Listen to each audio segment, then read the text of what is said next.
Hi, давай, 3, 2, 1. Good morning, good afternoon, good evening, everyone, wherever you are. And for some ungodly reason, you still have the boredom and the fortitude to actually watch these things.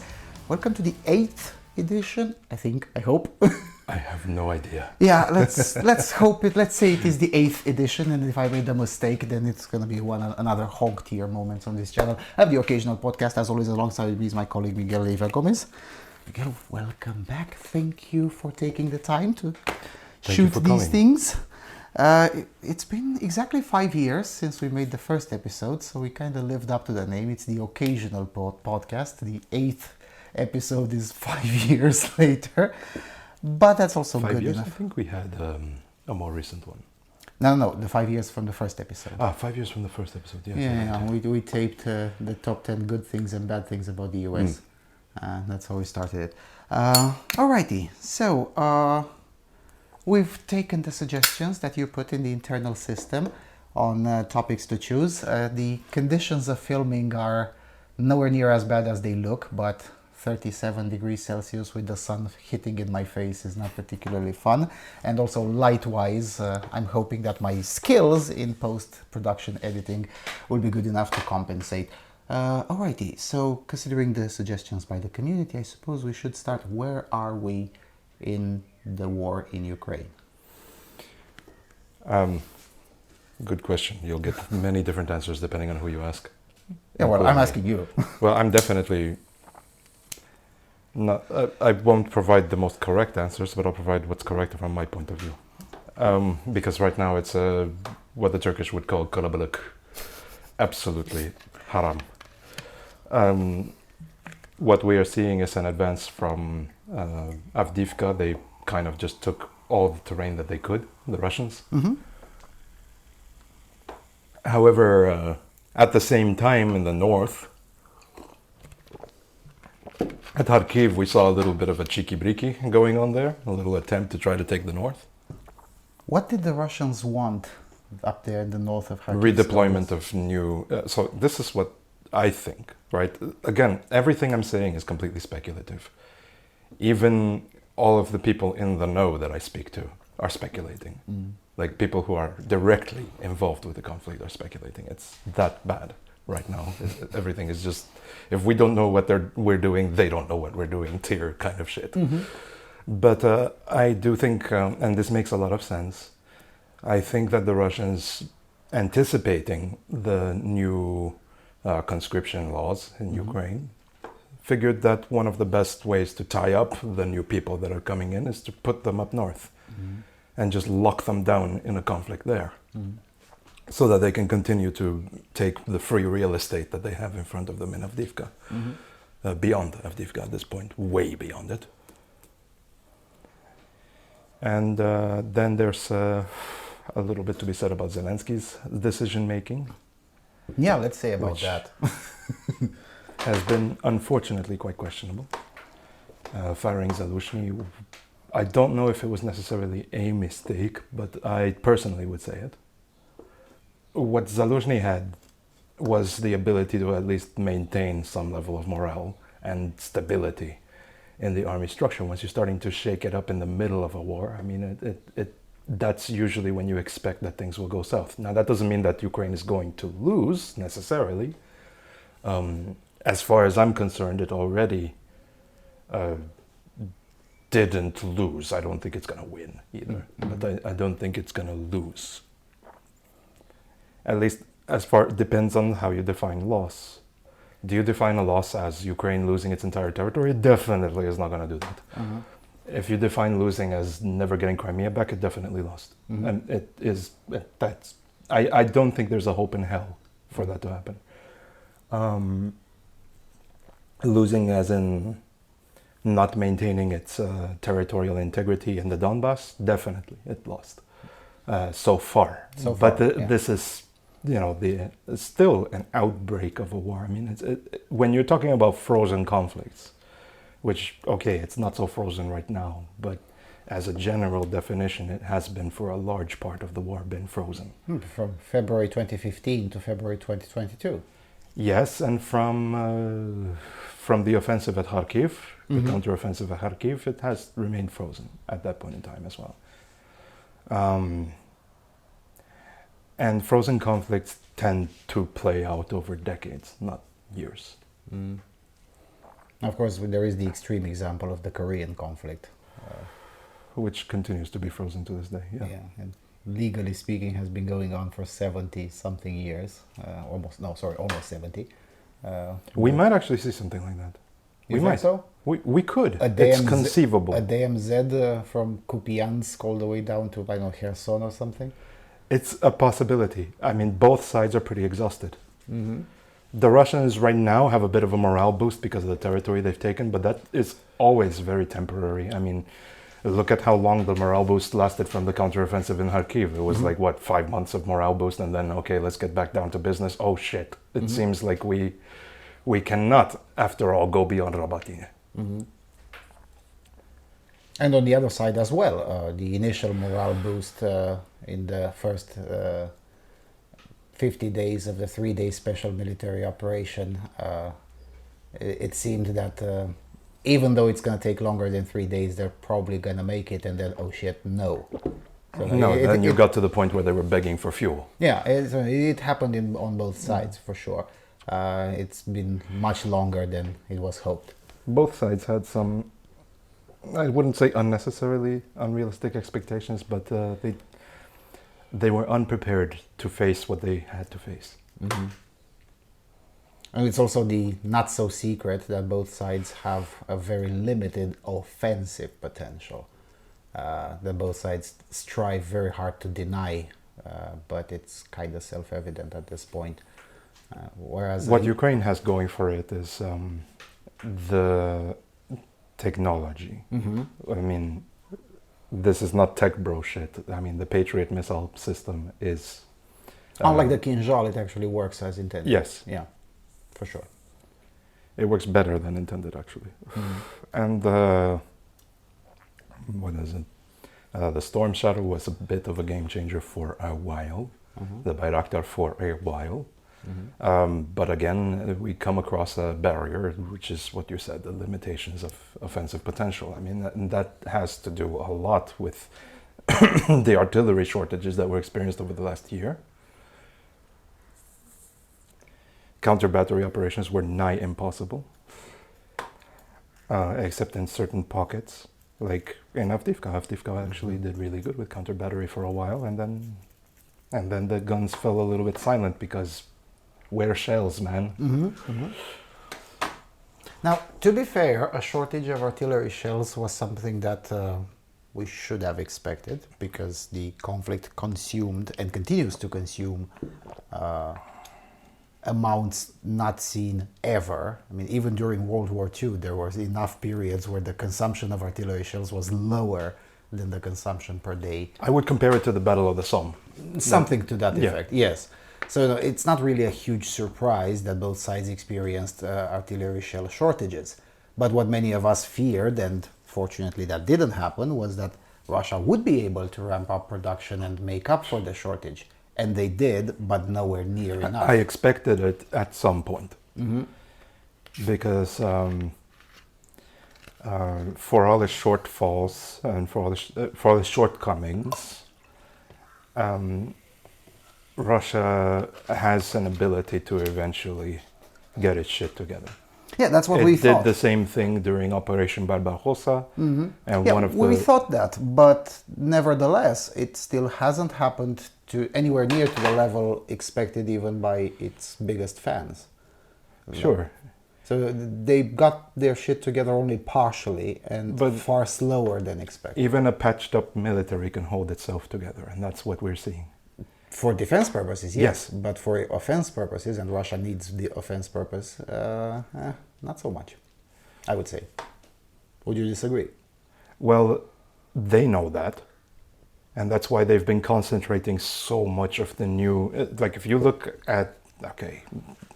I don't know who I'm going to piss off with this, but doesn't matter. All of the new equipment that has been coming out of Uralvagon Zavod has been shipped directly to the Avdiivka salient. It didn't go anywhere else. Everywhere else they're having a defensive mentality, just trying to hold the ground. And over there, they're just pushing everything they have there. And that strategy is working for them, at least for now.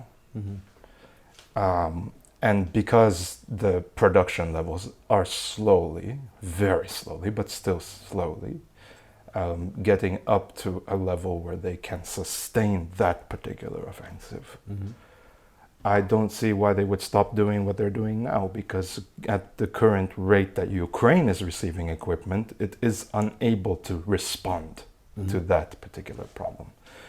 The situation obviously is going to change, especially over the next few months, with new packages, new initiatives, especially by the Czech Republic, by the Americans, which are finally getting their shit together as far as their foreign policy is concerned. So yeah, we will see. You know, it's a whole we'll see approach. At this moment, if somebody tells you for sure what they see happening in Ukraine over the next 5 or 6 months, they are absolutely lying out of their ass. Or betting that there's a 1 in 5 chance that they'll be correct. Yeah. And if they will, they're going to write a book. But they're still lying out of their ass because they don't actually know. They're just guessing and hoping that they're right so that they can grift off of it. Yeah, so 1 in 5 will get it right by pure statistics, and then they'll write a book about how they were the greatest master strategists. Yeah. Now, if I would speculate on what's going to happen over the next few months, is that Ukraine is going to start hitting Russians where it hurts in new ways, like they did with the distillation column at Rostov-on-Don. Not just once. It happened in St. Petersburg and several different places. Now that obviously they're going to do more terrorism and start hitting Russia's industries. That definitely, I do believe with a 99% certainty that that's going to happen. How the front will look like after that, fuck knows. I have no clue. Fair enough. Speaking of the Americans, we speculated last time we recorded, and also in the multiple conversations we've had on this off camera. You speculated, I thought correctly at the time, maybe you're still correct, that since the US tends to betray its allies every once in a while, that may happen as well with regards to Ukraine. And so far it didn't, and in fact a reverse... I think it won't now. Right, why? What makes this time special? Because it seemed that your prediction was going according to the plan, and then suddenly there was a reverse. And then I was wrong, and I'm happy to be wrong here. What makes this special? Because it became less important for the Kremlin shills to shill for Kremlin. What they weren't really Kremlin shills. Like we spoke about a few days ago when you came over, and it was it would be more that they're isolationists, right? But even the isolationist attitude is starting to lose ground among the Republican Party. And all we're seeing is that the actual Kremlin shills were the tankies on the left. Yeah. And on the right, we just have isolationists there. And they're a bit cringe, but, it's the same thing with the Too Proud to Fight movement in the 1930s. And not with the Vietnam War. The Vietnam War, the Republicans were not isolationists at all, to their detriment. In the Korean conflict, you did see quite a few that were, basically saying that this has absolutely no impact on the United States. Well, look at what happened since then. I mean, it did. And that was the going argument for the Republicans throughout the last 3 years, was that we're helping out a country that's known for grain. And for Americans, grain is not very important because we produce a shit ton of it. But, and that's all they knew about Ukraine. They didn't know about the cultural context, the historical context. Grain and kind corruption. These were the only two things known. Yeah. And they're like, why are we helping out this country when we don't seem to stand to draw any benefit? And I can see how you can paint that picture, because as an American, right, just looking at it from their point of view, right, or from our point of view, because I'm an American, what happens to my community and my country if we don't support Ukraine, what consequences do we face? Yeah, unlike Well, this- then why did we just end up sending $48 billion there? You know, it's that equation. That is starting to die down because the material effect of is starting to become less important. Well, first of all, most of the new things that are manufactured are made in Republican states. So the program to help Ukraine directly helps Republican voters. So that's one aspect. No, they're also starting to realize that the equipment that we're sending was stuff we were going to put in the trash bin anyway. That too. I mean, it's not 48 billions in cash. I mean, It's 48 billion to replace the stockpile that we were already going to replace, but instead of sending it to the garbage disposal, to send it to Ukraine.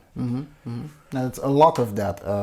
It also doesn't help that everything has to have the dream of any accountant. Everything has a dollar value attached to it. And a lot of that, let's face it, it's a bit overvalued. The paper dollar value attached to it is higher than it should be.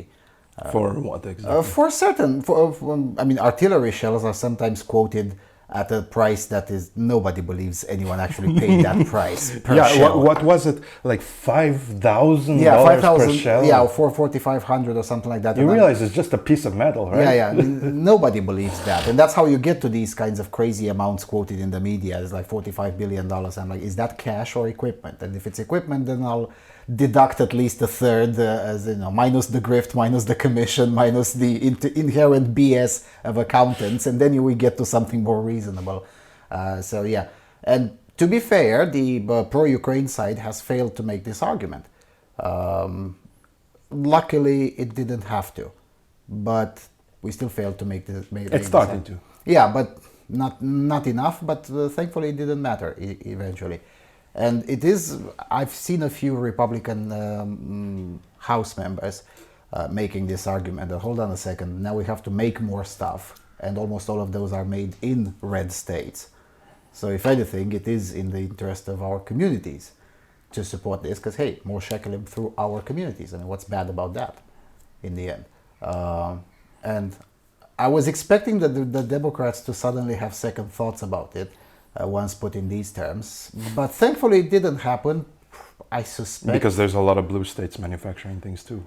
True, and also because the Democrats are stuck in their own ideological battles, which we'll get to soon enough, post October 7th.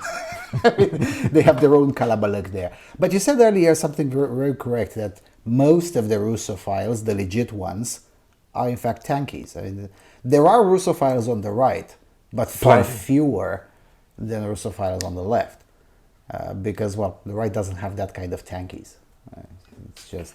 No, it's not the tankies, it's just these people that believe that Putin is some defender of Christianity and Western civilization. Yeah, one story that just refuses to die despite all of the evidence to It the continues contrary. to be very pervasive, at least in those circles. At the very least, their energy doesn't spill over into the mainstream anymore. It used to. What changed? Indifference. That's all. They don't... It's one of those situations where the short attention span of the general culture works in our favor? Pretty much. Right.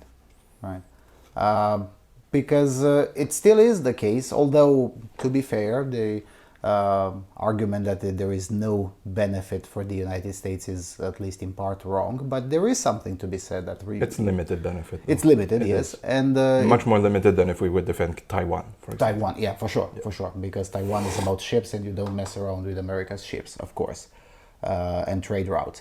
But still, it is quite amazing, and I don't know if this is an accident or not. It's quite amazing that although we expected some war fatigue to emerge, at least in Europe, if not in the US as well, it did emerge, but to a much lesser extent than hoping by the Kremlin shills. The Kremlin shills were hoping to induce it fast and hard, to see a hard turn against Ukraine, and that didn't happen for some reason. And they were also hoping that the right wing would be universally pro-Russia in Europe. Which it kind of looked like for a while, at least to me. I'm pretty ignorant on European politics, to be sincere, but not as ignorant as my fellow US citizen, but still, I admit that I have some ignorance on the subject. And to me, it did look like, well, there's going to be some momentum in the pro-Russia side in Europe soon. That was a bit of a concern, and now I'm not as concerned. I don't feel like, especially the watershed moment, at least for me, was when Giorgia Meloni was elected and then started doubling down on Ukraine. Which wasn't a surprise at all for anyone who had followed Giorgia Meloni in the past. Yeah. But then again, I haven't. Even too many commentators now, I mean, you don't have to be ashamed by it. Even most commentators at Politico and the BBC had no idea who Giorgia Meloni was, even though she's been in politics for 25 years. So, even people paid to watch these things have failed in their predictions on Giorgia Meloni. There is only one accurate prediction on Giorgia Meloni on YouTube, which is mine, in a video with V, when he asked me, well, is any of this true? No, it's all bullshit. And that's exactly how it worked out. But yes, even people paid to watch these things haven't, and haven't got it correctly. They got it correctly with AfD in Germany, with this much more... I also didn't expect Italy to be so Balkan-friendly after that. Why not? I mean, if anything, there's quite a big history between Italy and this region of the world. Of course. So it's not exactly a surprise, not to mention that, well, if you discount the really violent minorities, mostly from North Africa and Central Africa, the other biggest minorities in Italy are from this part of the world. So it is to the benefit of the geopolitical entity named Italy to have a decent relationship with this part of the world, with Southeast Europe. So I'm not surprised that happened. What I am surprised is that even the almost nominally Putinist group in the European Parliament, the Independence and Democracy group, kicked out first the head of the AfD delegation and then the entirety of the AfD party from their group. Wasn't that after they boycotted Zelensky's visit? Yeah, more recently, about less than 2 months ago, on grounds of being excessively Putinist in public. So, even the nominally Putinist group in the European Parliament, there are some limits, mate. And, they got kicked out by Le Pen personally. Le Pen, who had loans to Sberbank as little as 2.5 years ago, right? So, even on the very fringes of the European right, if you want, the shift happened also in the opposite direction. And with the exception of AfD, no big political party. I mean, I don't think they're very enthusiastic about Ukraine, but at the very least, they're not getting in the way. Yeah, but they don't have to be. I mean, ever since the war started, I made the argument that you don't have to be pro-Ukraine, just don't be pro-Russia. And that's just enough. And as it turns out, that's an argument that won everywhere except within AfD, in a way. So that is probably something that gives headaches at the Kremlin as well, because you kind of run out of things to use. There was a big hope about the European elections on June the 9th, I think, when that more quote-unquote far-right parties would win, and they did, but not the pro-Russian ones, but rather either the Russian indifferent ones or far-right but Atlantist rather than Duginist. So it just didn't work out that well. But that's how their multipolar order is going now. Speaking of the multipolar order, how's the ruble doing lately? I don't understand. Like the rules-based order is not an American order. Not anymore, anyway. It wasn't since the 80s. How about that? Yeah. It was mostly late 80s, but it was mostly. Everybody had a contribution to it, including the Netherlands. It's as multipolar as you can get. And the global currency, although it's still perceived as the dollar, it's in fact the special drawing rights, which even the Japanese yen has a contribution to it. And the ruble could have had a contribution to it, but they decided not to. Yeah, but as it happens now, BRICS is becoming more and more of a joke. Wasn't it always a joke? I mean, if you use any search engine and you go by filter, and say news before 2022, and then repeat the search news before 2020, just go every 2 years backwards, all the way back to 2012, And about every 2 years, you have, tomorrow is it's going coming to- a new BRICS currency, which will upend the dollar. And it's the kind of story that's already 12, 14, 15 years old, and it's just not happening. And at some point, Even crypto had more momentum. yes, and crypto also didn't dethrone the dollar, and I don't think it will, unless they get, I don't know, a crypto navy or something. But other than that, I don't see that happening. And definitely BRICS. I mean, China and Russia, I don't see them getting a competent navy anytime soon. Definitely not Russia. I mean, they lose ships in ground wars. So it's kind of, but I suppose what will matter is whether enough people will get this reality, because the logistics are the way we say they are. BRICS is kind of a joke, but we still have enough people that believe, they want to believe that this can happen. A lot of Americans believe it. Yes, and how did that happen? And what will it take to convince them that, look, it's just You don't not have happening? to convince them. They're a joke themselves. They're not very politically active. Fair enough. Fair enough. But it can still influence their, I don't know, investment decisions and things like that. Would that be a significant effect? No, No, you say. they're not already very invested in that. Fair enough. Fair enough, I suppose. I mean, people who speculate on it, they just do it as a little bit of a, I don't know, I guess a mental game. They're just thinking, ooh, this could be a threat and whatever. Doesn't matter. Doesn't matter. They're not very vocal, and I don't think even they believe the logic. Fair enough. The only one to take seriously there is China and India, and both of them hate each other. Yeah, that's another thing that made my prediction accurate even 15 years ago. Russia, China, and India in the same alliance. In what universe? How does this work? Historically speaking, the geopolitical entity called Russia or Muscovy or whatever, the Tsarist Empire, and the geopolitical entity called China rarely mixed for more than 5 years, and then eventually were at each other's throats, which I suspect will And they have a happen. long history of betraying each other. Yes. And then the geopolitical entity called India and geopolitical entity called China, they'll trade with each other, but that's pretty much it. Well, they have to trade with each other. But There was some sustainability between the alliance between Russia and India. There was. Yes. But then India wanted new deliveries of weapons in the last 2 years, and they just didn't come. So Not only did they not come, but the ones that they ordered had those performances in the battlefield, and they were just... Yes. So in exchange, Yeah. India seized their oil and their rupees. So that news also suddenly disappeared from the Russian media. What happened to that? Are they going to recover their rupees? Probably not. But there's that, yeah. But let's get back a little bit to Zelensky, because we skipped too fast with that. There has been multiple questionable decisions from the Ukrainian political leadership, and the Kremlin shills / Russophiles / isolationists / whatever you want to call them speculated, well, it's because they suspended the elections and then basically he acts like a dictator, which I suppose from a very superficial point of view you can believe that, but we both know it's not that. It's just that Sluha Narodnu is a collection of clowns.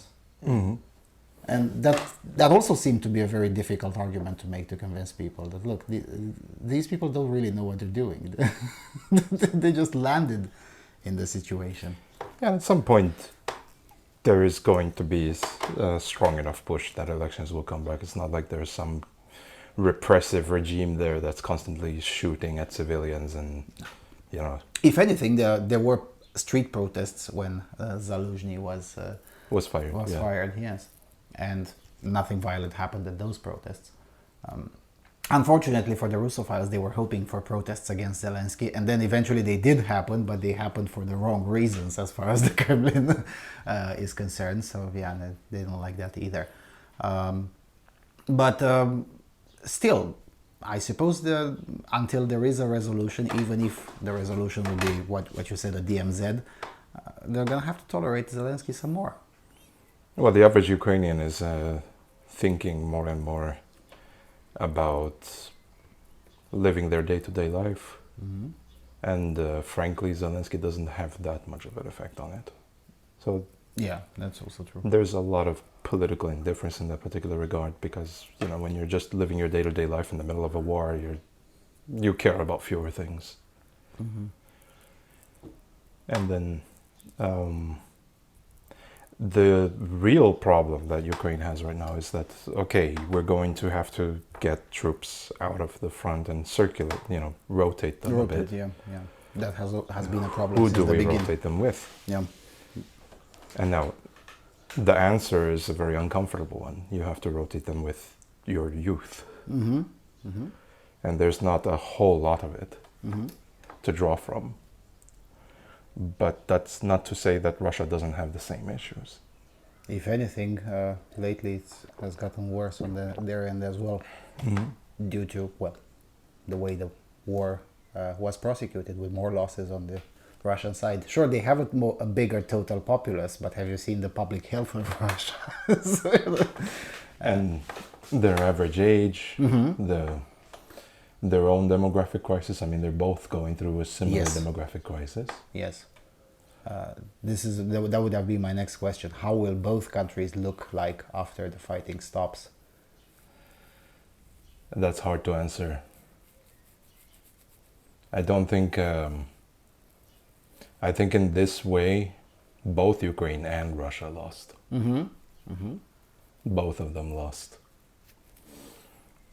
And now it's a question about who is losing worse. Well, I suppose there will be more people willing to move to Ukraine after the war than to Russia. Oh yeah, absolutely. So in terms of... after the war's over, I would love to, help out with some projects there, make a little bit of money. Mm-hmm. Yeah. But I don't think there's going to be a long queue for temporary or permanent immigration into Russia after the war. Or if there's going to be a queue, it's going to be much shorter. No, I don't think there's going to be a queue. And they both have this problem that the people who left, either from Russia or from Ukraine, a lot of them don't want to come back. So that's another big... From what who I've spoken with, a lot more Ukrainians, at the very least marginally more Ukrainians, would wish to come back than Russians. Yes, but the more qualitative, and I'm sorry to speak in these terms, but it is true, people are not equal, the more quality emigres are less incentivized to come back. The guys who found new businesses and much better opportunities either in Central Asia or in the US, because that's the two biggest destinations for Russian emigres, why would they come back? Those will never come back. Yeah, why would they come back to Russia? There's just no, because they'll meet other Russians who already live in the US and or Central Asia. Yeah, they're very like-minded. They're very different from what they have back home. Or I have seen, I think it was Radio Free Europe who made the report, or I could be wrong about the outlet, a former governor of a Russian oblast who now drives a truck all over the United States and is like, I make more money as a truck driver in the US than as a political apparatchik in Russia. So I can believe that. Why would I go back? and that guy knows a lot of, not necessarily secrets, but definitely knows how the country works. So he could be very valuable in a post-war Russia, but he doesn't want to go back. And there's quite a lot of those. And in Ukraine, same thing, especially the younger people in the last 2 years. And if this situation will probably prolong for a little bit longer, they'll make lives in the rest of Europe. Yeah, but I really don't think that Ukrainian brain drain is quite as bad. Fair enough. But it's still pretty bad, and that's what I'm saying. No, I don't doubt that. Both countries will have severe problems getting back on their feet once the fighting stops, whenever that moment comes. For now, all I see is the fighting freezing, but not really stopping. Well, there was some ideas of having a peace talk, but mostly it's just anything that's on the table would be related to a ceasefire.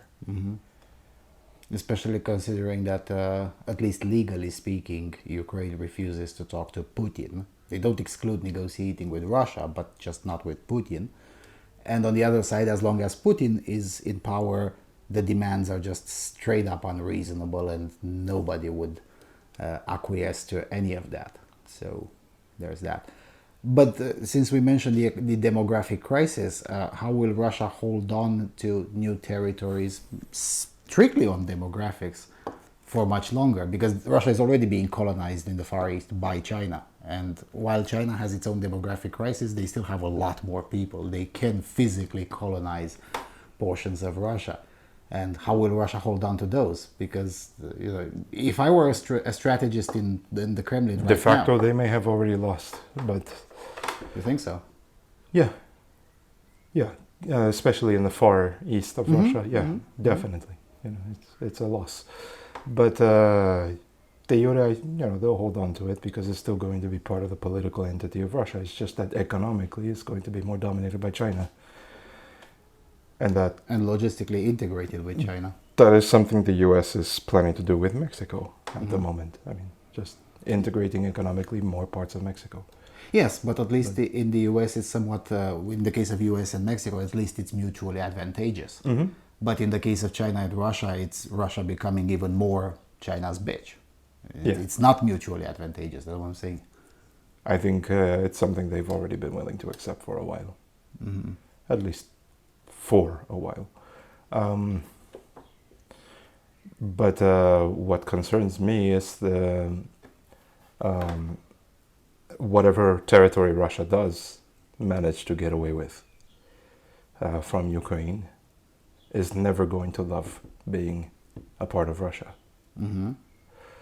There will be a lot of people that will be indifferent to it, several people that will quite enjoy it. I mean, the Luhansk specifically, there's a lot of people who actually did willingly fight for the Russian side for the last 10 years. I mean, you don't get these kinds of situations without people actually wanting for sure. that. It's not like Russia just started dragging people off the streets, although they did sometimes. They did that but, but it's not... not to those numbers, not to that number, no. A lot of those people were actually volunteering. But all in all, it will always be politically unstable for Russia to hold on to these territories. And as the demographic crisis... That's why I say that no matter if Russia wins, it still loses. It still loses, yeah, because as the demographic crisis becomes deeper or deepens, and it will, because inertia, at least for the next 30 years, is kind of baked into the cake, there's no way around it. Just keeping them there is going to be costly, even if they manage to get away with them at the end of this particular conflict. Even if it becomes frozen, it's actually even more expensive. Than a straight-up peace treaty with a new border. So there's that. And of course it will depend on who gets in power in Russia. Because if the next president, Tsar, whatever, is equally clownish, gonna make things... If we end up with a Stalin situation where there's no clear succession, then the only hope for Russia is to end up with another Khrushchev. Yeah, a new Khrushchev. But who would be the new Khrushchev? In this context? Zaluzhny. To be fair, could be. Could be. Or the current commander of the armed forces. I mean, he is from Russia. I still haven't remembered his name, but he is from Russia. So technically he could qualify to run for president in Russia. All right, let's go to the other cloudish situation, even more cloudish than the one in Ukraine, which is, of course, the Israel-Gaza, which is also called a special military operation, the Israel-Gaza war. I think we kind of all agreed that it was a good idea at first. Let's get back and recover, get in there, recover the hostages, all of that. It kind of makes sense. I mean, very few, other than the legit tankies, very few rushed to argue against Netanyahu's position then. But in the meantime, it's been 9 months of the 1 or 2 month special military operation, and it has gotten significantly more honk. But anybody that expected it to last several months, I mean, they did say that it's going to take several months. It's been 9, 8, 9, no, 9. But what released the clown situation was not the policy of Israel, but the political reaction in the West, in specifically West Europe, and in the Democratic Party. I mean, in the Republican Party wasn't much of a reaction, but in the Democratic Party, it revealed a kind of fracture that you and I both knew that existed, but everyone else either pretended they didn't know or legit didn't know that it existed. Help me out here. What? Well, the entirety of the anti-Semitism on the far left of the Democratic Party. The Democrat coalition contains a lot of legit anti-Semites. To an extent, I don't know if that was necessarily always anti-Semitism. Some of it may have been some legitimate compassion for the civilians, which are having a tough time in there. But then you have to ask yourself, why doesn't Egypt receive them? Can you tell me the historical precedent behind that? What was it about the Palestinians? Egypt ruled over Gaza, and they voluntarily relinquished it. So, and then ask Jordan what happened when they let refugees in from the West Bank. So what can you do? You know that place has to be turned into a parking lot. Well, just leave them alone and let them do it. Yeah, this is still very politically incorrect in some circles to mention it. I've had some people fire back at me saying, well, don't you support Ukraine? I mean, isn't it the same thing Russia's doing to Ukraine? No.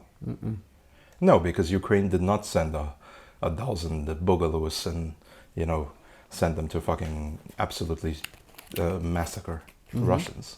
That just didn't happen. Didn't happen, yes. It was alleged to have happened by some, conspirationists in Donbass. But even that, it was still within the territory of Ukraine. There is no instance prior to 2023, really. Yeah, you didn't see anybody in Belgorod doing things like that. Even today, during the war. It's very rare, yeah. They're not even killing civilians in Belgorod. If anything, Russia killed more Russians in Belgorod than... Yeah. But it is not the same thing. It's just not the same thing. But I suppose the hope was that both can be somewhat made equivalent. If there was a long history of 70 years of Ukraine launching rockets into Russia and Russia finally responded, I would say, yeah, Putin's doing exactly what he should and we should support him. But this is not the case. Yeah. Whereas with it's not Gaza, it's Hamas, right? Whereas with Hamas, they've slowly also been losing the patience of even their former allies. I mean, the current elite in Saudi Arabia just doesn't know how to do it, but not say it. I mean, privately, every Saudi diplomat be like, yeah, make them a parking lot. Please rid us of that perpetual headache that just refuses to go. Yeah, it would be good for the rest of the Middle East to just not have this to think about. And even Iran, I mean, the Ayatollahs and the former president of Iran, now currently turned into a good communist by means of helicopter, he would say the nice things about Hamas, but when it came to logistically supporting them, then suddenly that didn't happen either. Hamas kind of remained alone in the Middle East. And for some reason, their only allies are actually in the West, which is weird. But is it really surprising? And the same people supporting Palestine, with their whole Free Palestine slogans, they are the same exact people who, whenever these wars are not happening, are also calling Muslims medieval, backwards, and stuff like that. But I don't see the Muslims building trebuchets to watch over. Man, I still don't know exactly what that was for. They were saying that they were burning shrubbery, and the IDF. I think they were just doing it for fun, just building a trebuchet and just launching it over to Hezbollah. Yeah, and someone filming just for the funsies. Kicks. Yeah. For the kicks. You get bored. You're sitting there and at your station, and you're like, we have all this lumber. Why don't we use it? Yeah. To be fair, similar clips for the kicks exist from Ukraine as well. They just didn't get that much attention from the Western media. No, because it's overshadowed by the cope cages and now the cope shelter that they put on the tanks to make them look like turtles. But it also created a lot of weird things which do not surprise me, but they do surprise especially older people. Like, for instance, in France, after the Macron coalition got shellacked in the European elections, he went full Georges Pompidou, I think. Yeah, let's dissolve the parliament, call in for snap elections. And now it's the election campaign in France, and the most pro-Jewish party is Rassemblement National, which is something that, you know, if you teleport from time someone from 1985 to 2024 and say, look, Jean-Marie Le Pen's party is the most pro-Jewish party in politics, that would make no sense. Less than 40 years ago, Rassemblement National, at the time Front National, was legitimately Holocaust denialist party, and all of that, and all of that just turned on its head. Now you see the mainstream left, because the mainstream right no longer exists. And it shows that you can fix your shit in a party. Mm-hmm. It may take a lot of time, but it's still doable, even in a big one. And it created a lot of these honks. You see the far right being pro-Jewish, and the mainstream politician being relatively sheepish about the whole situation, and the far left being explicitly not just pro-Muslim, because that would be understandable, but they're straight up pro-terrorism, which is not understandable even in the Middle East, let alone in Europe. How did we get here? I think, I don't know, maybe somebody replaced the alcohol with honkohol. No idea. No, things change over a period of time, and especially they change a lot faster with the dissemination of information. You have things like radio, television, the internet exists, these things. The faster communication happens, the faster societal change happens. Yeah, debates that used to take 50 years now can be solved in 10 or less. Yeah, I mean, there's a reason why 1,000 years ago you never saw something like this, because, well, not never, but very rarely. Yeah. That's all. It's just people talk faster now. People have bigger audiences now, and their audiences receive the information a lot faster now. So it's susceptible that some people will just change their opinions over time, and some people will change their opinions very rapidly. And if the right people change their opinions rapidly enough, you suddenly see a paradigm shift in how a party operates.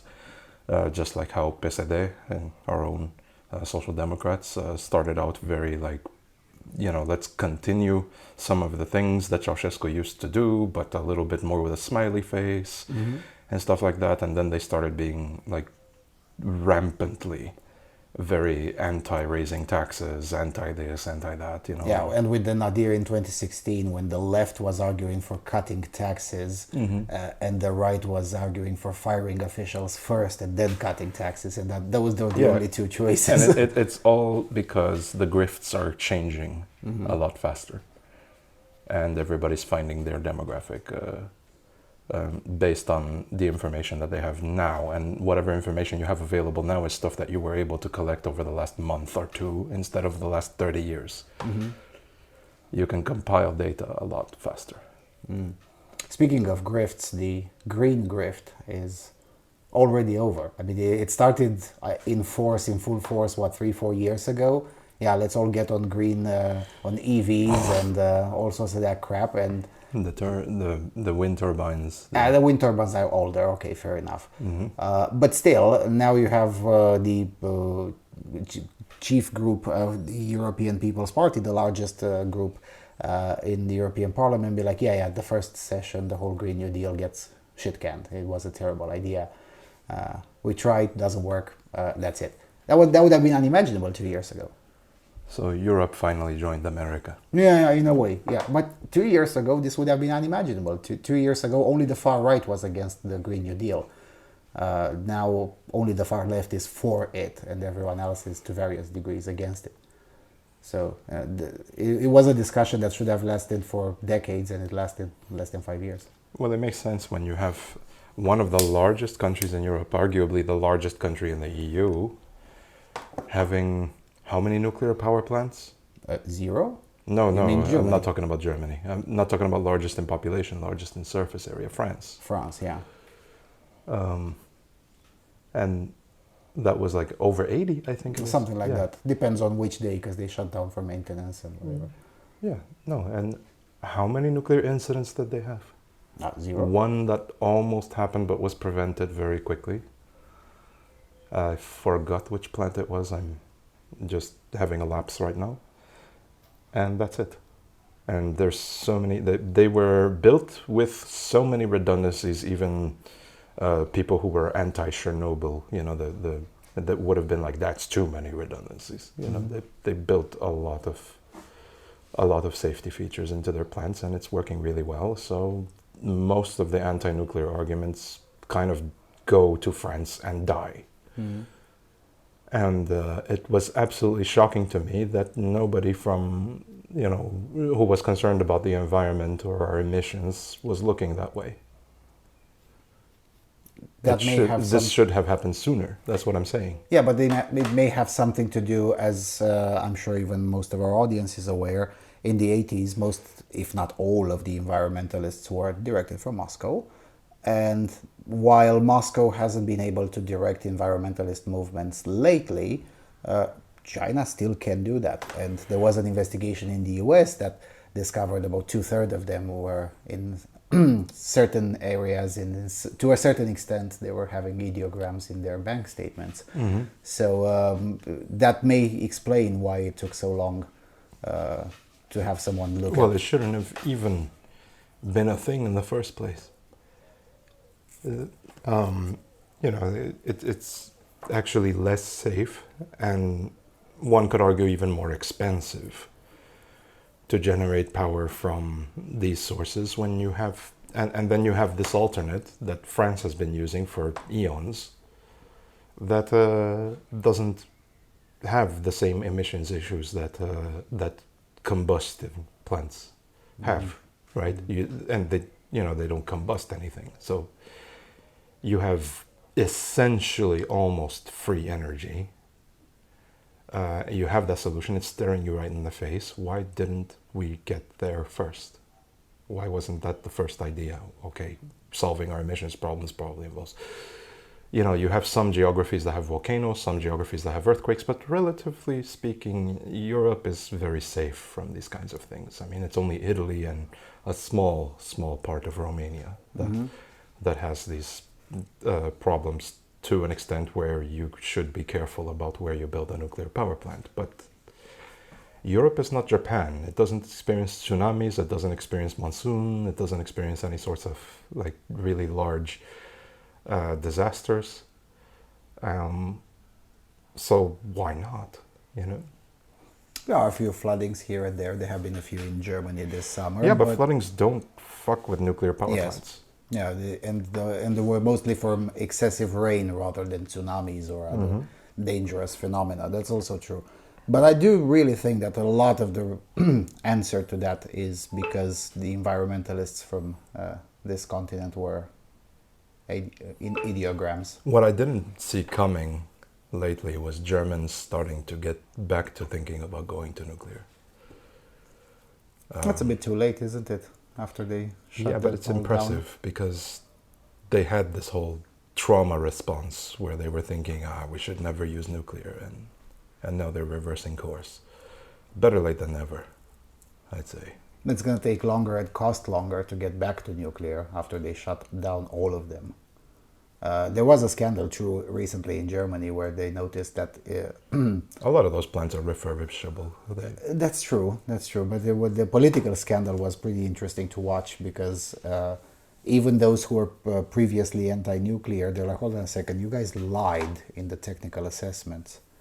And you know, everyone else who is not into the green grift be like, no shit. Of course they lied, because there was no argument to shut them down, and there was nothing unsafe about keeping them operating. Speaking on the nuclear waste problem, I mean, how much of a problem is it really? Because I was walking with someone and speaking to him, and he was concerned, you know, where are we going to put our nuclear waste? And I said, the entire world's nuclear waste produced over 1,000 years, and I pointed to a hill and I said, can be held, can take up the space of maybe the top 10 meters of that hill.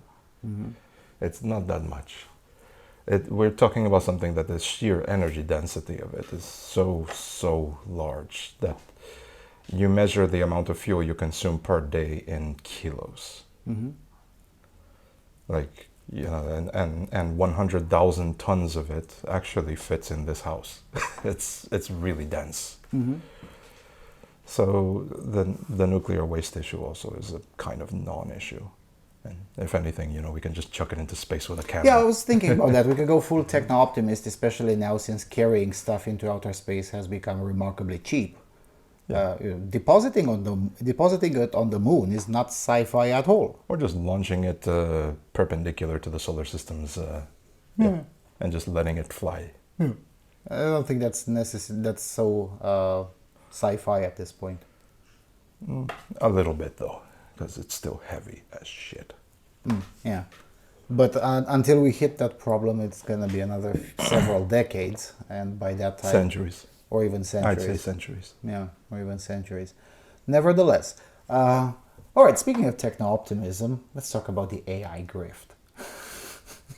I get a lot of pushback, especially on X, formerly Twitter, when I say that, look, I'm not interested in the glorified tape recorder, and no, it's not going to be the groundbreaking thing that is going to leave us all jobless and whatnot, and bring about UBI or all of that crap. But I get a lot of pushback, mostly from people that are invested into the grift.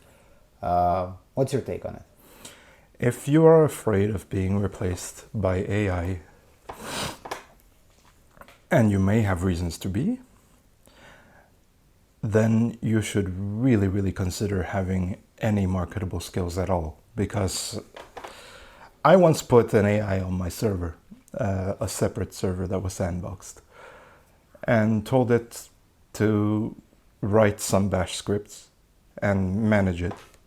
I programmed the LLM to do what it had to do and just gave it free reign over the server. About 12 hours later, I had to reinstall the operating system because it was impossible to fix it within a reasonable amount of time. So I just scrapped everything and did it over again. It's not very good at doing things that require any remote level of creativity. There are uses for it, sure. I use it in my workflow. LLMs just to do a couple of things faster. But even then, it's niche. I use it. I don't replace Google with it because shit, no. It hallucinates too often. Yeah. Sometimes I have it check a little bit of my code and see if it can point out something wrong with it. And if it does, I have a second look at it. I'm like, maybe it makes sense, maybe it doesn't. You know, just to have a second opinion on what could be wrong with my code before I execute it. But that's it. I don't see AI writing my code. It's impossible. I see it making royalty-free images for me. That I've already done that. I've demonstrated it to you a couple of times. It's kind of cute at doing that, and it's really nice, and it could be a very good money-saving measure in that particular regard. But other than that, it's just everything I'm mentioning is very niche. AI is not going to start vacuuming my house and welding my pipes anytime soon. It's not going to write C code anytime soon. JavaScript, it does okay. Sort of. Even there, it's, you know. But for example, if I needed to center a div for me, it'll do it. But so I am fully, like, I'm not completely discounting it though, because I'm fully aware that over time it will improve and certain more capabilities will arrive over time, especially quantization, which is reducing the amount of resources required to run it, which means a lot of people, well, I already run it locally. A lot of other people will start running theirs locally. And then that is going to end the whole idea of, you know, having these massive multi-billion-dollar companies that you have to rely on. You can just rely on yourself, and then after that, why do I need to invest billions of dollars in this particular project? You know, a lot of investors will just not really care about it over time. For the moment, it's very attractive because of the marketing. because what was it? When a couple of months after GPT-3 came out, was it GPT-2? It doesn't matter. Anyway, OpenAI was saying, you know what? We've decided not to open the source because it is too dangerous to have this in the hands of the public. And it worked. A lot of people were thinking, oh my God, AI is going to do this, it's going to do that, it's going to, it's too dangerous. It fueled speculation, yeah. And a lot of people got into this whole FOMO mentality. I can't afford not to invest in a project like this. So a lot of people started, putting money into it. And then Microsoft bought it and just closed the door on anything that they were going to do after that. It's going to start there, and that's how social media, grift, the .com bubble was kind of like that as well. It was a whole bunch of people saying, oh, this is too phenomenal, this is too good for the public to have access to, and things like that. There were a lot of projects like that too. And then the FOMO happened, people invested very emotionally, and now we ended up with the internet that we have today, which is really shitty, but at the same time, that's only because of enshittification. But as far as stability is concerned, investments are concerned, most investments are not on the internet. So that's, and I think we're seeing this at an accelerated pace with AI. I think people are having more indifference to AI now. They had this whole fascination with it for the first few months, first year maybe. And now it's starting to relax a little bit, which is not a bad thing either. I mean, AI, I think, is going... I hate using the word AI because it's not truly artificial intelligence. Yeah, that's why I call it the AI grift. Yeah. It's going to be around, just like cryptocurrencies are still around, except it's marginally more useful. And it'll continue to be a tool that helps certain people in certain niche situations, and that's it. That's all it's going to be. And there's not much else to say about it, except you probably shouldn't be taking screenshots every 3 minutes of somebody's screen and then storing it in an unencrypted SQLite database like Microsoft did. But then again, Microsoft does this kind of shit every several years. So is it really a surprise that it happened? At least they fix it within a reasonable time. Fair enough.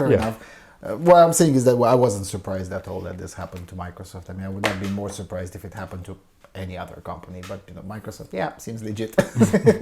It's something that they do. I suppose we're recording this a bit too late. It would have been more prescient if we had recorded this 6 months ago when the FOMO, as you described it, about LLMs, quote unquote AI, was higher than it is today. But even with .com, you still have people paying a lot of money on certain domains, just not millions, and just not their life savings on it. The procedure still remained, but it's no longer the bubble. So that's why you're saying. And there were good companies that came out of that bubble. Yes, Amazon, for example. Yes, Amazon being the prime example, although by no means the only one. So what you're saying is that that's the trajectory for LLMs as well. And other, not LLMs necessarily, but TTI models, TTA models, different types like audio, video. These things are probably going to result in an Amazon for this sphere as well, eventually. Because look, a lot of movie producers spend a shitload of money to make films that are kind of mediocre. But what if you could actually turn a profit on those? By lowering the production costs. By lowering the production costs, by using a TTV model. That makes sense. That's where generative technologies actually really make a lot of sense. You could also train it on whatever data set you want because of the low rank adaptation algorithm. So again, it's good. It's just that they don't understand the technology and rather rely on billion-dollar companies to give them an inferior product. But that's not going to happen forever. They are eventually going to realize, well, the techies that I hired did this really cool thing that 5 of my employees are still struggling to do. So why don't I just get rid of these guys and do it that way. And if there's any company that deserves a purge, it's Hollywood. Oh yeah. Any company, I don't any think industry. anyone disagrees with that. Any industry that deserves a purge. And I think one of the things that AI will do is probably inspire a purge there. Not in the LLM space. LLMs are very limited, but TTI, TTV is a bit better. A bit better. Right.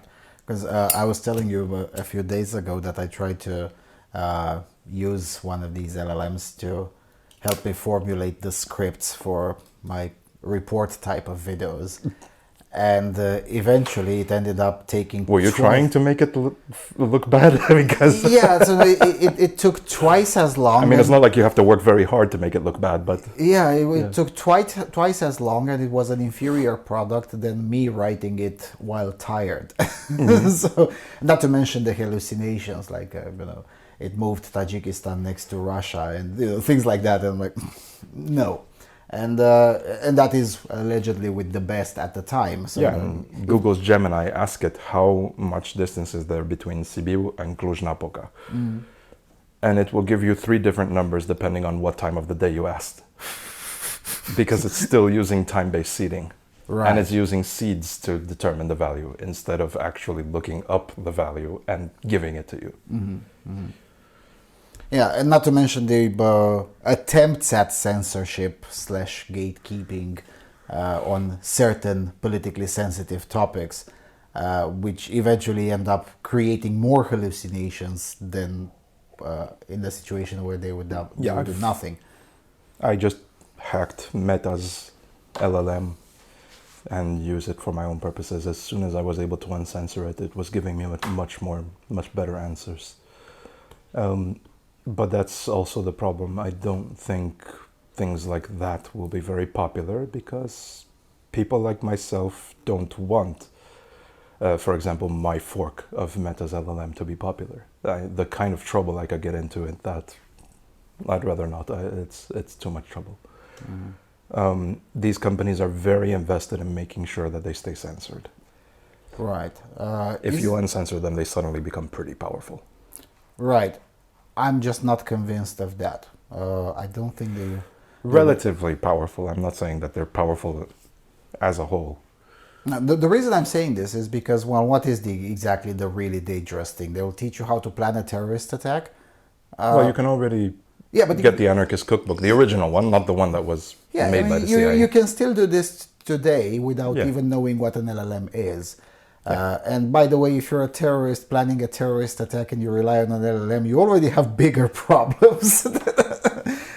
So that's why I don't think the argument with relatively powerful, unless they're censored, holds much water in the grand scheme of things. I'm just saying it gives me better basic answers to some questions I'm asking. That's all. That's it. It's a very... Sure, it's 50 or 60% better than a censored one, but that's still 2% better than what I do in many other contexts. So it's still very limited in how it can assist me.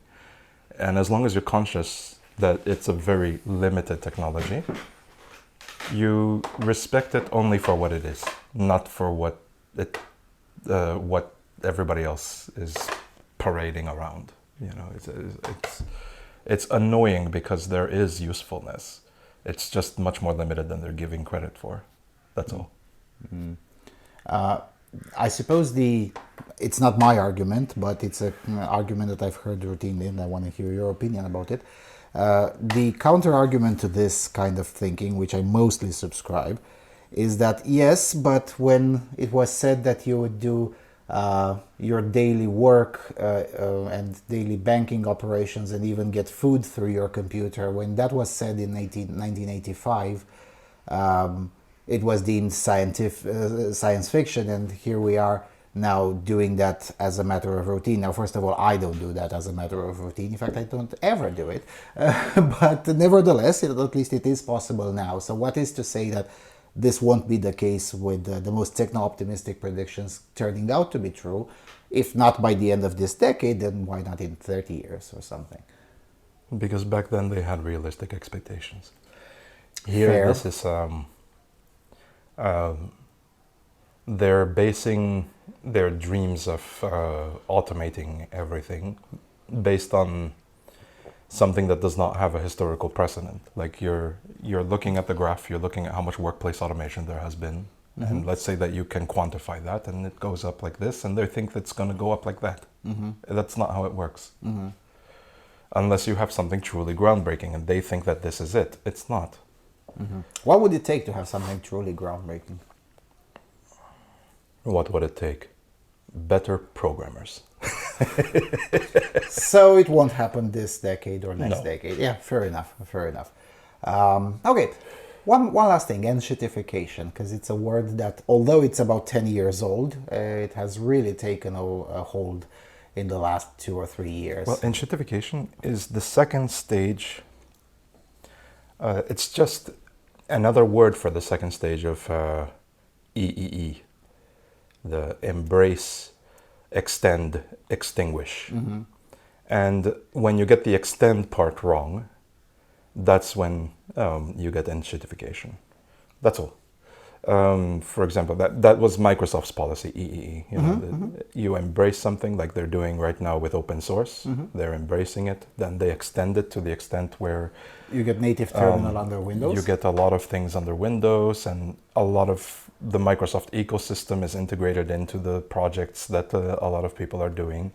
You make it so that it's so attractive that you cannot afford to not use Windows to be competitive, and then you extinguish the rest of the ecosystems.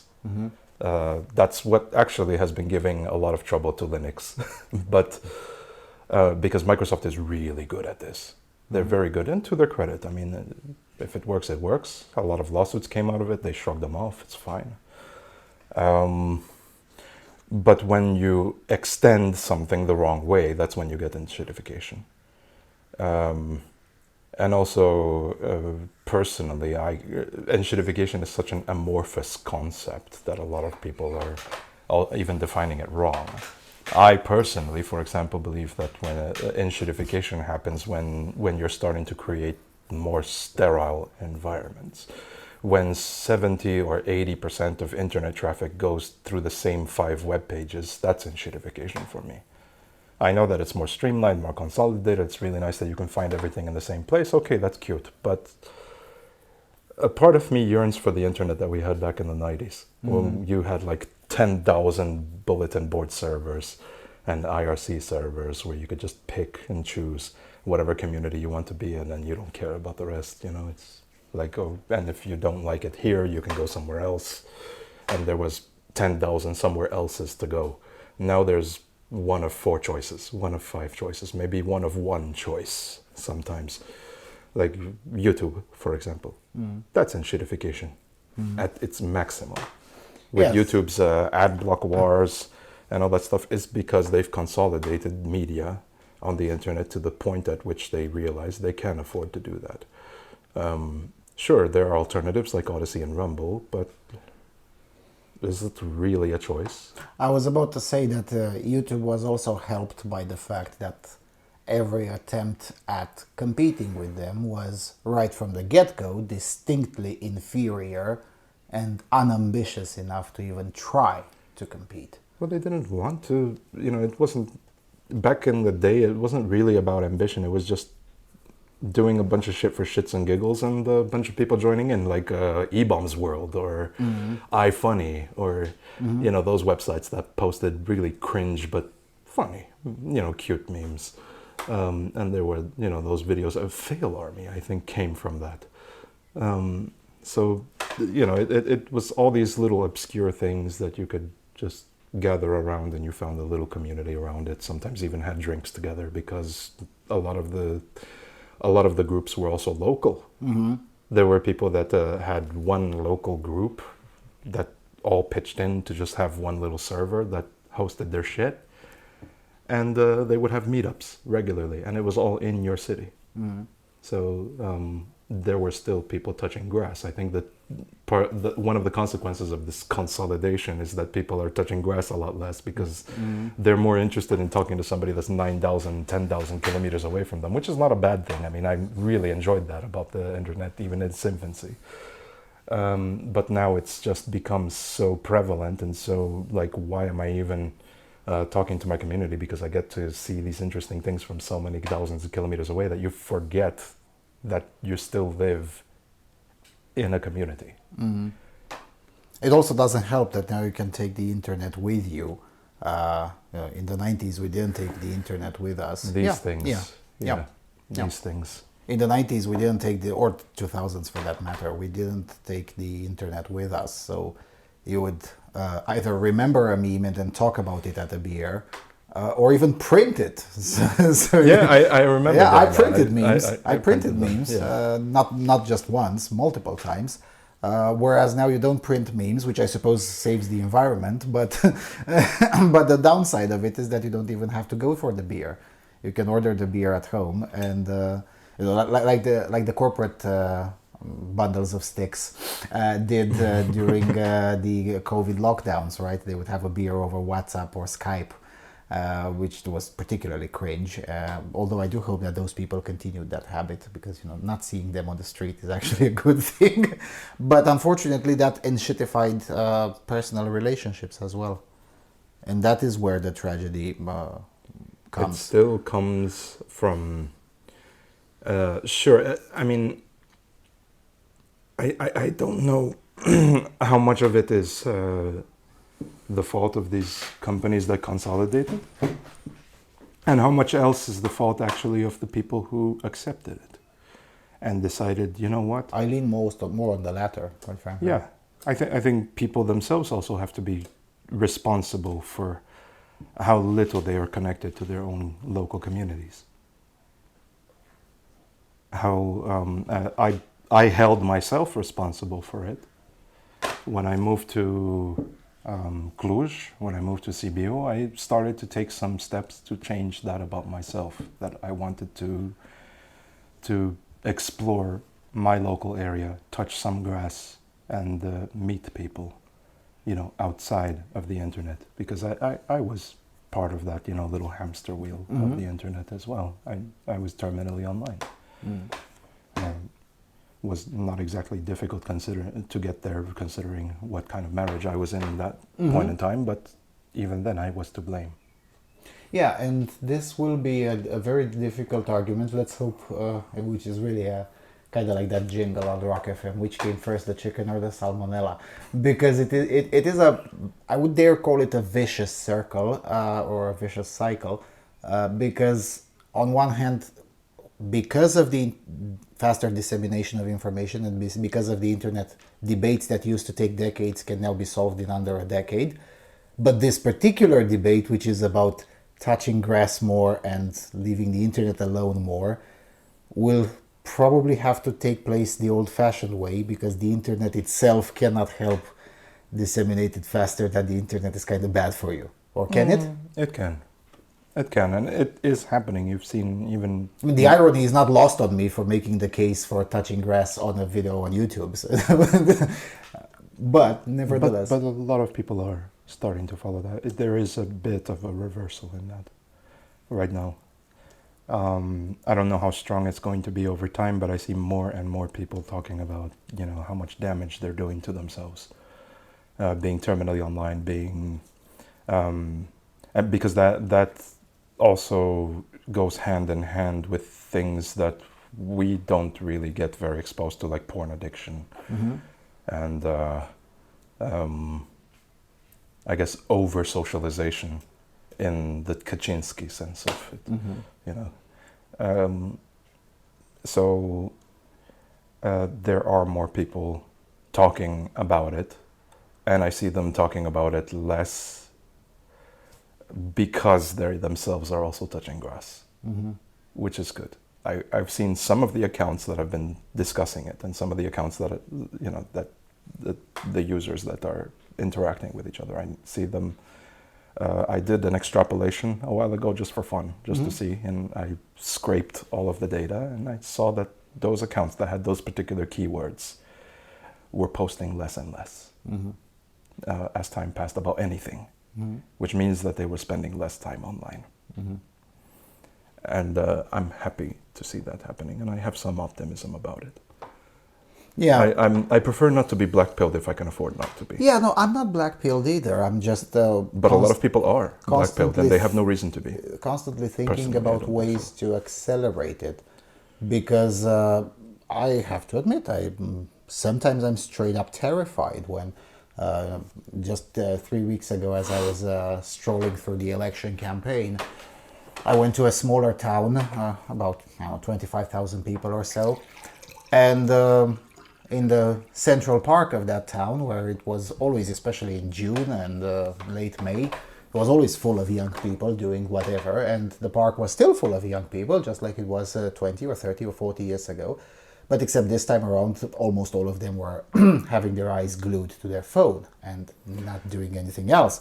And that thing terrifies me. I've seen that Of course you did. in We also, filmings, but I don't see it here as much. I do see it, but where I've seen it a lot was when I see a video clip that's recent, because I can't physically be there without spending thousands of dollars, of people in New York or Atlanta or Los Angeles that they're just walking around like this. You know, just okay, let me see, crossing the street. Sometimes they don't even look both ways when crossing the street, and they're just you know, just looking at their phone. It looks stupid. It looks silly. of course it does, but it's also terrifying. I understand it when you're on a tram or you're in the bus or something and you have nobody to talk to and you're just sitting by yourself or you're sitting with a bunch of people you don't really want to interact with and you're like, let me see what the news today is. You know, you're following up on it. Okay, that's okay. All right, people used to do that. They used to grab newspapers and open them. Yes. And, you know, now that's that version of that. But it's the people that are walking around and not paying any attention to their environment, just completely being... Much to the detriment of their own physical safety. Being zombified by this. Because the newspaper as it is, it has words written on that page and you can't, you know, flip through the words. You can flip the page, but it's still the same fucking newspaper. You have to sit there and read it. This is doom scrolling on TikTok. It's a completely different phenomenon. It's a lot more stimulating in a bad way. You get stimulus overload. And everybody, not just autistic people, everybody is very susceptible to that. I've seen a lot of, so I don't know if I finished my thought, because I think I interrupted myself while speaking. And I see a lot of people in those clips glued to them. I don't see it as much where I live. I see a lot of people, you know, just taking out their baby or something like that, or talking to their wife, or having friends that they're going out with. And I don't know, something about that really warms me up. It makes me very happy to see, you know, young boys interacting normally, going out on their bikes, doing little tricks, you know, rollerblading. Yeah, because they weren't filled up with sand like it was in Los Angeles. No, in the park near my house is a very nice place to be. And it reminds me a lot of when I was a kid and I was growing up. And I think... perhaps, and a very large part of me has this hope that this is where we are headed again, where the trend is going to be reversing what is currently happening and just people not necessarily leaving their phones at home, but doing, for example, what I do. I leave it on the table or I put it in my pocket in case somebody calls me, like you do with a phone. With a phone, yeah. Yeah, and just interacting with their world.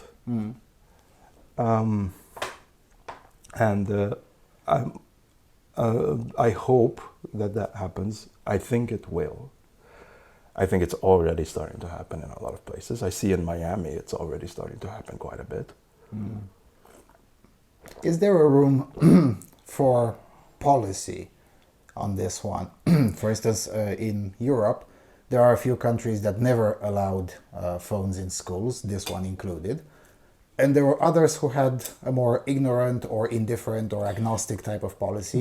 And they moved towards a Romanian or Lithuanian version of policy, which is, no, none of those. The policy could be helpful in some cases. In niche cases. But I think it's very marginal.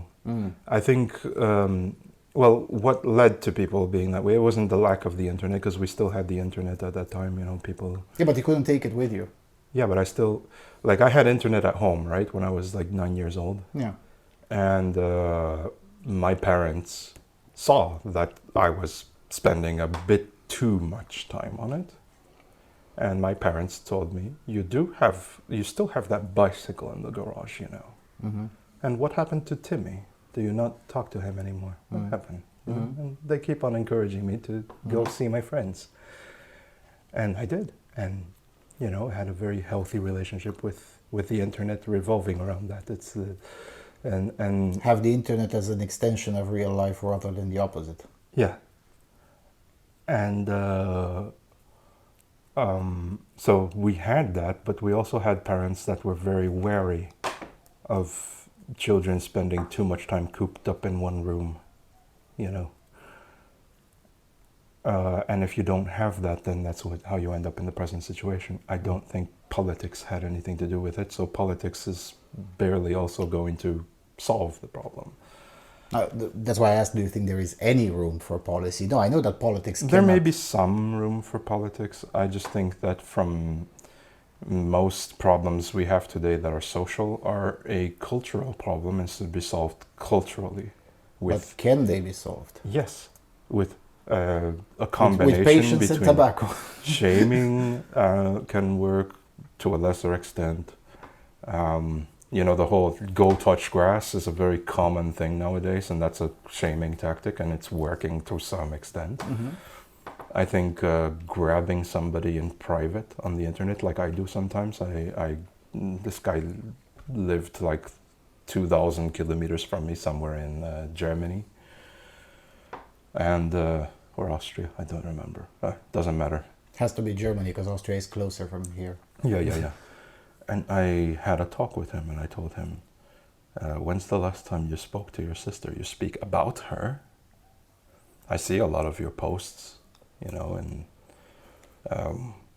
now you're starting to say that you're very lonely and everything else, but did you even call your sister in the last few weeks? Go call her, see what happens. You know, I went in private, told him about it, and he started regularly talking to his sister. She was open to him. And then was invited to a birthday party for one of their kids. Went there. A lot of things just started to fix themselves as soon as he started doing that. And he hasn't contacted me in 4 months, and that's because he has other things to do. He has other things to do. He's too busy to talk to me, which is how it should be. Because you're 2,000 kilometers away from me, you shouldn't be having so much time for me.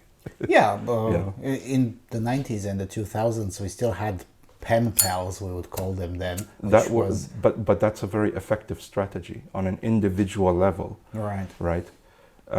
Helping people with their blind spots. And mostly it's blind spots that are making us kind of isolate ourselves, because when you isolate yourself, you don't really realize you're doing that to yourself. So you need somebody else outside, usually, to come in with a fresh pair of eyes. To come in with a fresh pair of eyes and tell you, hey, dude, you're being way too isolated, and I can see you getting more and more schizophrenic as time passes. You need to fucking go outside. Right. So it's only an individual. Although you did touch upon something important, the family. Unfortunately, too many of our Zoomer friends have been raised or brought up by the internet. The parents just dropped a tablet in their lap. But whose fault is it? Is it the fault of It's not the fault of the Zoomers, for sure. But or is it the fault of the government for not intervening? I don't think so. I think it's just the parents. Yeah, shitty parents. We've had shitty parents for thousands of years. Yes. And those but the cycles... effects of their decisions are unequal. They're not always the same. Mm-hmm. The amount of shitty parents is pretty constant across generations. Yeah, but at some point it stops being their fault and starts being your fault. Mm-hmm. At some point you grow up, and if you haven't started to see that pattern, even after people start to tell you, because surely you come across a couple of people that tell you that you're having a really bad pattern in your life.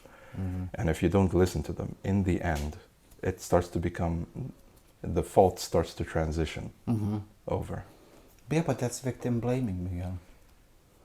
Yeah. And victim blaming is bad. That's what the internet tells me. Recognizing our own faults for things that happen to us. That's a tough one. Our own faults in things that happen to us, because it still happened to them. It's just not something, it stops being something that happened to you and something that you just continue to do to yourself after a while. Right. All right. I suppose kind of touched on everything we thought about. So, quick question: how is how did the donor put it? The boogaloo in Israel. How does that end? You said quick question. No, seriously. I mean, there have been several such boogaloos in the general area of Israel in the past. So we know that they all end at some point. So how does this one end? The same way every other one ends, just disintegrates into nothing. Speaking on the Gaza itself, we didn't really touch on it that much. Let's touch on it. I don't disagree at all with because there's a lot of people saying Netanyahu is going too far. Maybe. I don't know. I think the indifference Netanyahu approaches things with may cost him politically pretty severely. But he's been prime minister for 30 years, so oh no. It may cost him pretty severely, especially since he already was ousted once. Yeah. And just once? How many once snap recently. elections? That was a big ousting, though. Yeah, fair enough. And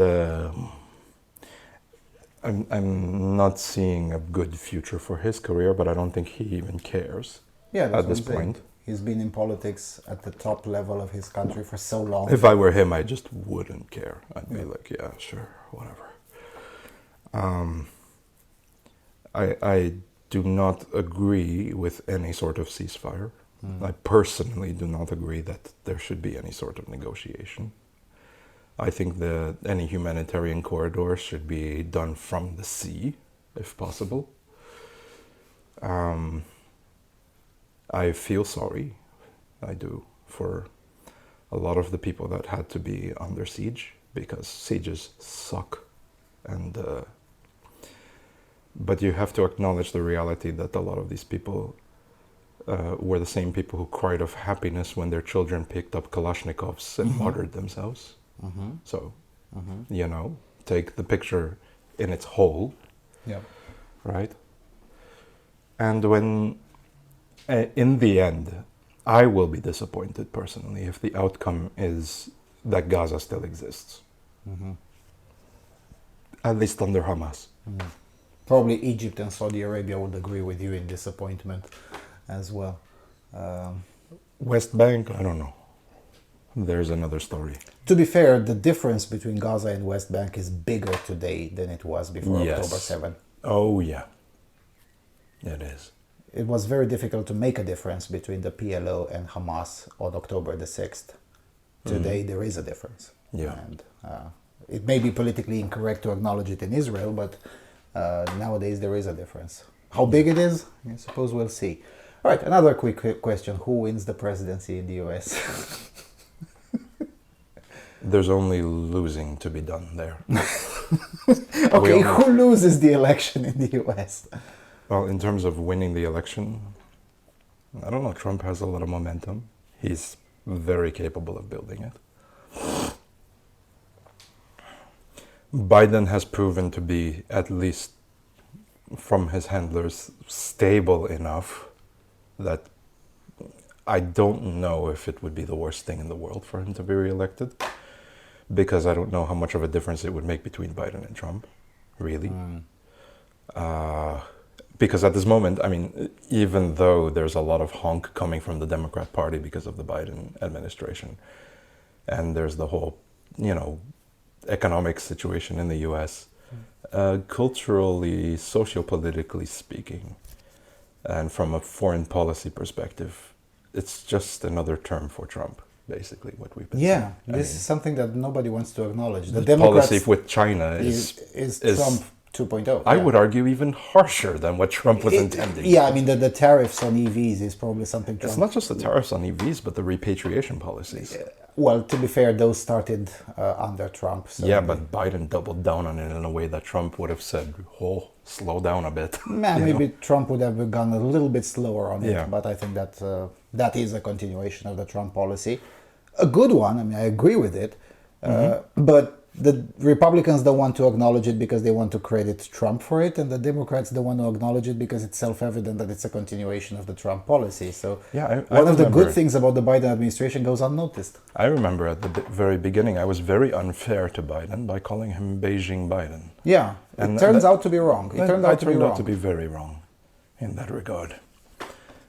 And I'm more than happy to admit when I'm wrong, especially when I'm happy that I'm wrong. Mm-hmm. Yeah, it's a good thing that we were wrong about that. Yeah. And his continued efforts to modernize the American military, even though it doesn't need to be, but it's important, you know, civis pacem para bellum and everything. So, frankly, I don't know. I mean, in the end, anybody focused so heavily and putting so much stake in the presidency does not understand how American politics actually works. If you want your community to fare better, pay more attention to who your sheriff is, who your judge is, you know, your district court judge, your local DA, representatives, your governor, to a lesser extent, because even governors don't have a ton of power, unless you're Newsom. And even Newsom, I mean, if you go to North California, Newsom kind of doesn't exist. Even Newsom doesn't have that much power as it's seen. I mean, if you read the LA Times, it seems that he has a lot of power. But he has way more power than Biden does over... Yeah, or DeSantis over Florida. Or DeSantis over Florida. Mm-hmm, mm-hmm. Yeah, that is true. There is something to be said. The politically engaged people in the US don't respect or observe enough federalism. And when Republicans started really getting laser focused on the school boards, then suddenly all of the wokery in schools just disappeared, even in California, right? If we would do that more often, that would probably make the presidency less relevant in a way. But from a foreign policy perspective, which is the prerogative of the presidency, for us living, well, next to Ukraine, does it really make a difference whether the next president will be another Biden administration or a Trump administration? Well, Trump probably won't be as gung-ho about sending equipment. But does it matter? Because ultimately the last package was decided by Congress. Mm-hmm. The president had nothing to do with it. Mm-hmm. He complained about Congress because the Republicans were being apeshit. But then which president hasn't complained about Congress? Lincoln. Lincoln, I guess. The last one. Because he de facto suspended the Congress.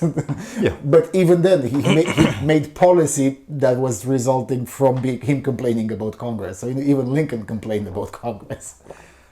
So there's that. So you're saying Trump would be slightly less hawkish. By the same token, he could end up being more hawkish. I mean, he's a wild card when it comes to what he will actually do about Ukraine, because he talks a lot about... Yeah, he would say a lot of... I'm going to stop the help. I'm going to this, I'm going to that in the campaign. But what he does in office is going to be up for grabs. I have no idea what he is going to do in office. To be fair, most likely... he will probably continue the status quo, but not increase it. Right. That's all. Because the program to arm Ukraine started under Trump. I mean, the first Lindsey Graham visits and whatever happened in 2017, 2018, when Lindsey Graham was recognized by everyone as a Trump surrogate. And when the CIA may or may not have helped reorganize the Ukrainian military. Yes. In preparation for just such an event. Yes. Which is why it didn't take 3 days. Mm-hmm. Mm-hmm. Yeah. And that happened under the Trump administration with the full knowledge of the Trump administration. And that was after the British were already starting it. Mm-hmm. Because the British started, I think, all the way back in 2012. Mm-hmm. Mm-hmm. Mm-hmm. So that's why I'm not entirely convinced that Trump would be less hawkish, because there is precedent in deed, not just in word, that it can go the other way around. Still, I will have to yield on the fact that it is a socio-cultural issue, because if the final for the presidency is three geriatrics, I mean RFK is also pretty old. Not that RFK stands any chance, but he could be a Ross Perot type of candidate to decide the result. Could be, although I don't think so. I really don't think so. Yeah, I don't think so. But it's still possible. I mean, we didn't think so about Ross Perot either, and it ended up being quite amazing from his perspective. But it really is a sociocultural issue. It used to be the case in France as well, and Italy as well, and eventually the electorate started picking, I'm not saying younger necessarily, but less geriatric leadership. I mean, the median age of the United States is about the same as, or slightly younger than Romania. It's a pretty young country. Yeah, it's slightly younger than Romania, 39 or something like that. Mm-hmm. Whereas the median age of the political elite is, as we say here, 80 și mort, right? 80 dead something. It is a bit unbalanced, and I'm not the person to talk about representation by age or whatever. That's the leftist's job. But still, I think we can agree that an 87-year-old has slightly less in common than the median of the country. Possibly, or maybe more. You don't know. I mean, in this case, we do know, but I don't think age is the determining factor. I think it's just, though most of the time it is. I mean, Dianne Feinstein, really? Right?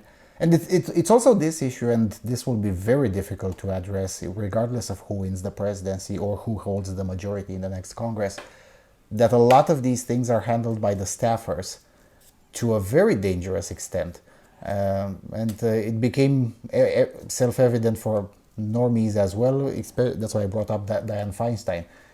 Her account is still up on Twitter or X, whatever, and you can look it up. 2 days before she died, when she was allegedly on her deathbed, right, she was writing complex threads about the geopolitical situation in the Transcaucasus region. And then suddenly the announcement that she died. So it's clear that she wasn't writing those threads. And she wasn't writing the policy, and someone else was running the seat.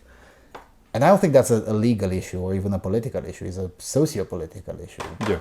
The electorate seems to be very content with that. Yeah, well... Or ignorant, or both. No, content. I just think that there's too much hope vested in Trump, and there's too little fresh blood going into the Democrat Party, that's all. Because what does the Democrat Party have after this generation? Oh, 10 years of being a regional party, that's what the Democrat Party has after this generation. Yeah. And other than Newsom, who else has? And then the Republican Party has way too much invested in Trump because he's too much of a cult of personality. Mm-hmm. So we just happen to find ourselves in this situation with people that are a bit older than we normally do. That's all. Mm. That's going to change very quickly. Very quickly. Right. It's just not going to change next year. It's going to change in 4, 5, 6 years. Something like that. Because we have to... By the next Senate term, Mm-hmm. essentially. Right. I'm going to Latin America this autumn.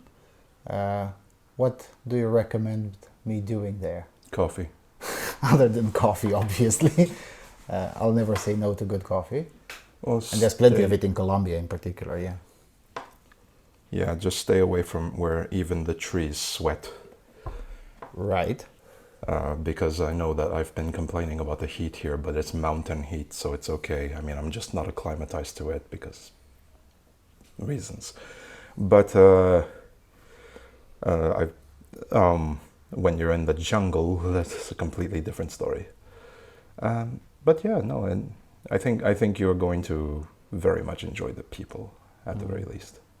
Right. Maybe not necessarily always the weather, but the people definitely. Fair enough. Bogota can get very stormy sometimes. But yeah, no,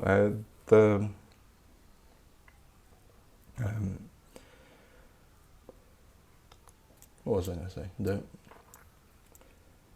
South America tends to be like you were at Laos and you were saying that people were very relaxed.